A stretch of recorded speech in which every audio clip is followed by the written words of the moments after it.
जय हिंद दोस्तों। आज के इस डीप डाइव में हम एक ऐसे सवाल का जवाब ढूंढने वाले हैं जो डायरेक्टली ह्यूमन साइकोलॉजी से जुड़ा है। क्या एक सिंगल खिलाड़ी का डर किसी पूरी की पूरी ऑपोजिशन टीम की स्ट्रैटेजी और उनका माइंडसेट बदल सकता है? ये सच में एक बहुत ही पावरफुल क्वेश्चन है और इसका जवाब ढूंढने के लिए हमें थोड़ा पीछे जाना होगा। बिल्कुल। तो जरा इस सीन को अपने दिमाग में इमेजिन कीजिए दोस्तों। अहमदाबाद का massive Narendra Modi stadium 2026 world cup के सबसे बड़े मुकाबले यानी फाइनल मैच से ठीक एक शाम पहले का वक्त। शाम के करीब 6:30 बज रहे हैं, ढलता हुआ सूरज है। राइट। और स्टेडियम जो बाहर से किसी बड़ी खामोश और शांत बिल्डिंग जैसा लग रहा था ना, वो अचानक तब जिंदा हो उठता है जब भारतीय टीम वहां अपने आखिरी प्रैक्टिस सेशन के लिए आती है। और वहां बाहर और अंदर के माहौल में जमीन आसमान का बाहर तो एब्सोल्यूट केओस था। वहां जो खाकी वर्दी में पुलिस वाले थे, जो बस थोड़ी देर पहले तक अपनी सिक्योरिटी ड्रिल में बिल्कुल स्ट्रिक्ट थे, वो खिलाड़ियों को देखते ही अचानक से फैन बॉयज बन गए। हाँ, वो हाथ हिला रहे थे और दूर से सेल्फीज खींचने की कोशिश कर रहे थे। और उनके ठीक पीछे उनके सीनियर ऑफिसर बिल्कुल खुश नहीं थे। वो उन्हें डांट कर वापस लाइन में भेज रहे थे। दूसरी तरफ स्टैंड्स में फैंस की एक क्रेजी आर्मी थी जो बड़े बड़े झंडे लहरा रही थी। लेकिन इन सब शोर शराबे के बीच बाउंड्री रोप के अंदर खिलाड़ियों की दुनिया बिल्कुल शांत थी, जैसे उन्होंने खुद को एक इनविजिबल बबल में लॉक कर लिया हो। पाउन, यही हमारे इस डीप डाइव का मेन फोकस है दोस्तों। हम सिर्फ क्रिकेट या बैट बॉल की बात नहीं करने वाले। हम उस पूरे साइकोलॉजिकल मास्टर क्लास को डिकोड करेंगे जो इन वर्ल्ड क्लास एथलीट्स ने उस इमेंस प्रेशर में दिखाया। एग्जैक्टली।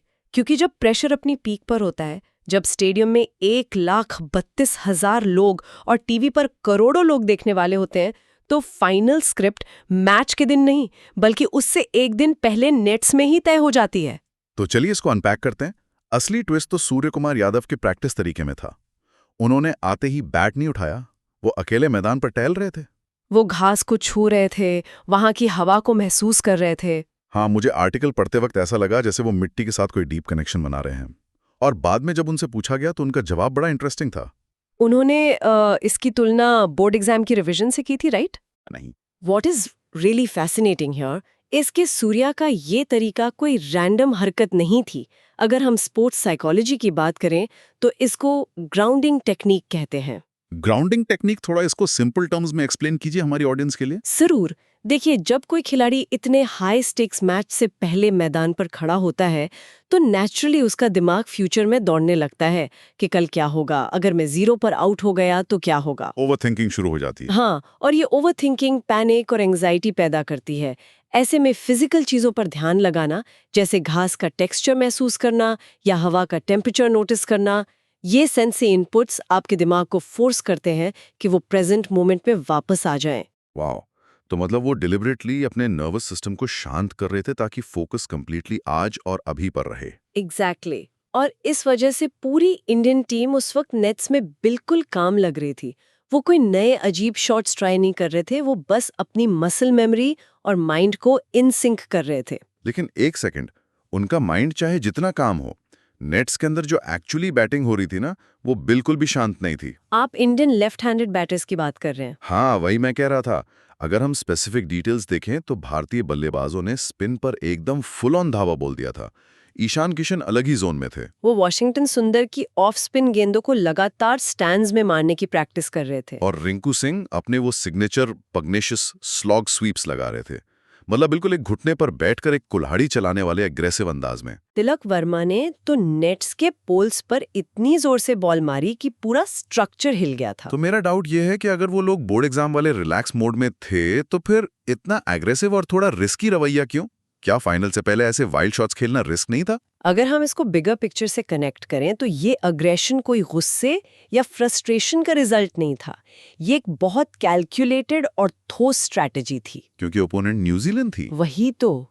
न्यूजीलैंड के पास एक ऐसी खतरनाक स्पिन क्वार्टेट है जो किसी भी टीम को फंसा सकती है। कोल मैकॉन्ची और ग्लेन फिलिप्स जैसे ऑफ स्पिनर्स, और लेफ्ट आर्म में मिचेल सैंटनर और रचिन रविंद्रा। रचिन रविंद्रा का रिकॉर्ड तो इस टूर्नामेंट में वैसे भी खतरनाक रहा है। बिल्कुल।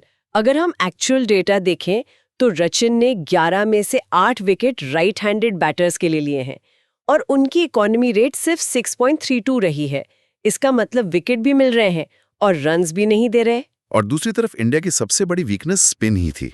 इस टूर्नामेंट में इंडिया ने अपने 15 विकेट स्पिनर्स को ही दिए थे। एग्जैक्टली। तो न्यूजीलैंड का प्लान क्लियर था कि वो स्पिनर्स के थ्रू इंडिया को चोक करेंगे। अगर इंडियन बैटर्स नेट्स में आकर वो एग्रेशन नहीं दिखाते तो मैं मैच में अटैक करना नामुमकिन हो जाता। Attack is the best form of defence, pre-emptive strike. हाँ, उन्हें पता था कि प्रेशर डालना ही पड़ेगा वरना मैच हाथ से निकल जाएगा।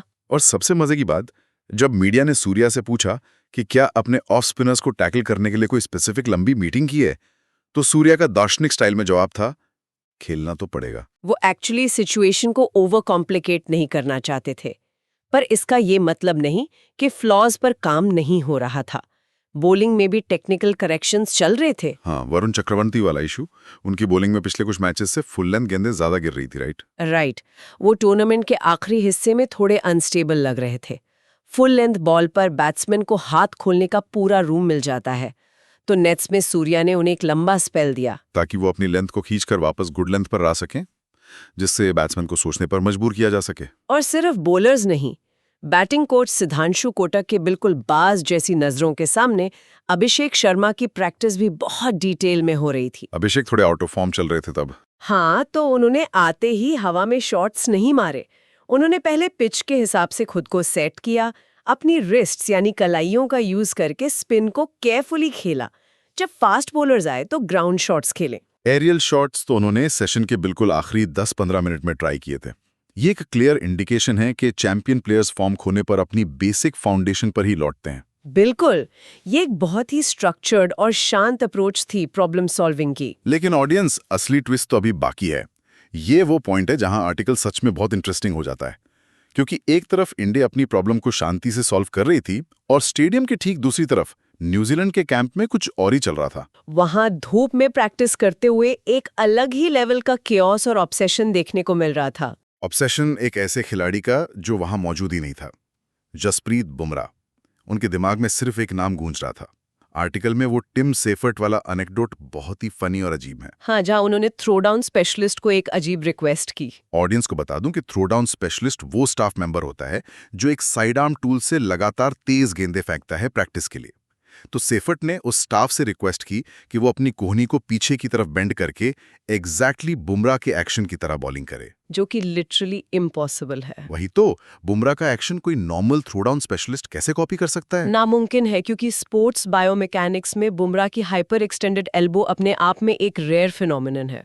थोड़ा और ब्रेकडाउन कीजिए इसको। देखिए, आमतौर पर बॉलर्स का हाथ रिलीज पॉइंट पर आकर सीधा होता है, पर बुमराह की एल्बो रिलीज के ठीक पहले आम इंसान की तुलना में थोड़ा ज्यादा पीछे की तरफ बेंड हो जाती है, जिसको हाइपर एक्सटेंडेड एल्बो कहते हैं। वही। और इस ऑकवर्ड एंगल की वजह से दिमाग के लिए कैलकुलेट करना बहुत मुश्किल हो जाता है कि बॉल किस स्पीड या ट्रिजेक्टरी से आएगी। इसीलिए साइड आर्म्स उसको रिक्रिएट करना प्रैक्टिकली इम्पॉसिबल था। और हुआ भी वही। उस बेचारे स्टाफ मेंबर ने ट्राई किया, पर बॉल ठीक से छूटी नहीं, एक स्लो कटर की तरह आधी पिच पर ही गिर गई।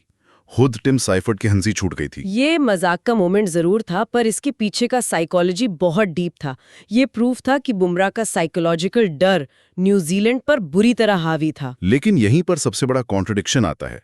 क्या वाकई बुमराह न्यूजीलैंड के खिलाफ इतने डेडली रहे हैं नंबर्स में? This raises a very important question, और जवाब है नहीं।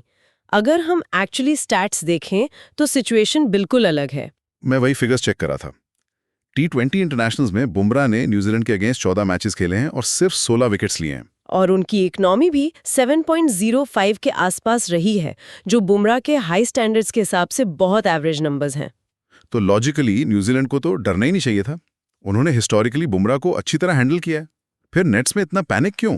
साइकोलॉजी में इस कॉन्सेप्ट को हम फैंटम मेनेस इफेक्ट कह सकते हैं, यानी एक ऐसे खतरे का डर जो शायद वैसा है ही नहीं जैसा आपके दिमाग ने इमेजिन कर लिया है। फैंटम मेनेस इफेक्ट, ये बहुत ही एप्ट नाम है। दिमाग का बनाया हुआ भूत। हाँ, मिचेल सैंटना ने खुद अपनी प्रेस कॉन्फ्रेंस में माना था कि बुमराह अभी जिस फॉर्म में है वो पूरे कैंप में मेन टॉकिंग पॉइंट बने हुए थे। तो बेसिकली वो स्टैट्स या आंकड़ों से नहीं डर रहे थे, वो उस ऑरा से डर रहे थे, उस थॉट से डर रहे थे कि ये इंसान अकेले मैच पलट सकता है। एग्जैक्टली। पर न्यूजीलैंड का रिस्पॉन्स भी टोटली सरेंडर वाला नहीं था। डर के बावजूद नेट्स में उनके बैटर्स का एटीट्यूड बिल्कुल एग्रो था, फुल एग्रो मोड। हाँ, वो लोग अपने ही नेट बॉलर्स को हर कोने में मार रहे थे। बचाव करने के बजाय उन्होंने काउंटर अटैक का रास्ता चुना। मुझे याद है सेमीफाइनल में फिन एलन ने लुंगी निगिदी की पहली ओवर की आखिरी गेंद पर आगे बढ़कर स्कूप शॉट लगा दिया था। लुंगी निगिदी जैसे टॉप बॉलर को पहले ओवर में स्कूप मारना बहुत बड़ा स्टेटमेंट था। तो क्या न्यूजीलैंड की टीम बुमराह के होम टाउन यानी अहमदाबाद में उन्हीं के सामने वैसा दुस्साहस करने की प्लानिंग कर रही थी? इसे हम फाइट और फ्लाइट रिस्पॉन्स का क्लासिक केस कह सकते हैं। जब सामने खतरा इतना बड़ा हो तो या तो आप डिफेंसिव शेल में चले जाते हैं जिसे फ्लाइट कहते हैं, या फिर आप अपने सबसे खतरनाक फॉर्म में अटैक करते हैं जिसे फाइट कहते हैं। न्यूजीलैंड क्लियरली फाइट मोड में थी। उन्हें मालूम था कि अगर उन्होंने बुमराह पर प्रेशर नहीं डाला तो वो डेफिनेटली उन्हें क्रश कर देंगे। इसीलिए नेट्स में वो इस एग्रेशन की प्रैक्टिस कर रहे थे। पर देखिए, एक एम्प्टी स्टेडियम में नेट बॉलर्स को मारना अलग बात है, और एक्चुअल मैच में 1,32,000 फैंस के शोर में फ्लडलाइट्स के नीचे जसप्रीत बुमराह को मारना बिल्कुल ही अलग दुनिया है। वही मैं कह रही थी। बुमराह पैनिक नहीं करते। अगर आप उन पे अटैक करेंगे तो वो तुरंत अपनी लेंथ और स्पीड एडजस्ट कर लेंगे।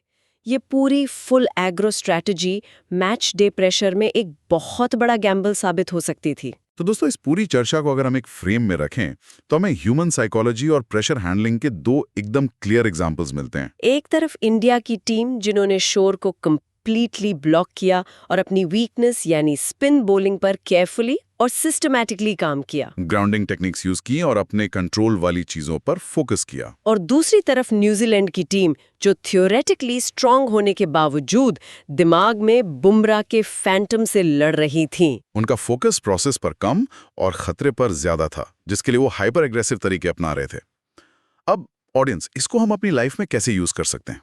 आप लोग कमेंट करके बताएं कि आपकी लाइफ या ऑफिस में ऐसी कौन सी सिचुएशन होती है जहां आपको ये फैंटम मेनेस फील होता है। क्योंकि आजकल हम सब अपनी डेली लाइफ में किसी न किसी प्रेशर या इन्फॉर्मेशन ओवरलोड से डील करते हैं। हो सकता है आपकी आने वाली बड़ी क्लाइंट मीटिंग हो या कोई स्ट्रिक्ट बॉस हो जो आपके लिए आपका बुमराह हो। तब ये मास्टर क्लास काम आएगा। सूर्य की तरह ग्राउंडिंग टेक्निक प्रैक्टिस करें, अपने आसपास के फिजिकल एनवायरनमेंट पर फोकस करें। पैनिक होने के बजाय उन स्पेसिफिक वीकनेसेस पर काम करें जिन्हें सच में ठीक किया जा सकता है। बिल्कुल। अगर दोस्तों आपको ये डीप डाइव और एनालिसिस पसंद आया हो तो वीडियो को लाइक करें, अपने दोस्तों और नेटवर्क के साथ जरूर शेयर करें, और ऐसे ही कंटेंट के लिए सब्सक्राइब करना ना भूलें। और इस एपिसोड को एंड करते हुए मैं एक बड़ा थॉट प्रोवोकिंग सवाल छोड़ना चाहती हूँ सबके लिए। जरूर। जरा सोचिए, अगर किसी एक खिलाड़ी का सिर्फ नाम और उसका ऑरा पूरी ऑपोजिशन टीम का माइंडसेट और स्ट्रैटेजी बदलने की ताकत रखता है, तो क्या असली मैच मैदान पर पहली बॉल फेंके जाने से शुरू होता है? या फिर वो मैच बहुत पहले ही उन बाउंड्री रोप्स के अंदर शांत नेट्स में और खिलाड़ियों के दिमाग के किसी कोने में खेला जा चुका होता है? सोचिएगा जरूर। जय हिंद।